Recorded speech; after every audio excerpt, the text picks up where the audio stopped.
হঠাতেই হেৰালকে নিনো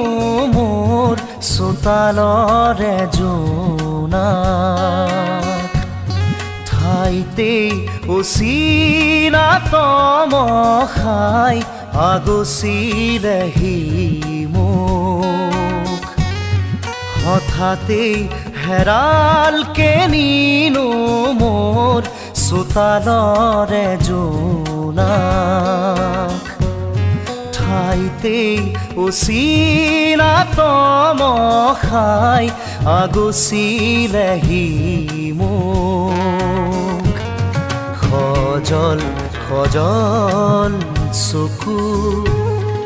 আঘাতে বেৰা বুকু কিদৰে দেখুৱানক হঠাতেই হেৰালকে নিনো মোৰ চোতালৰে জোনাক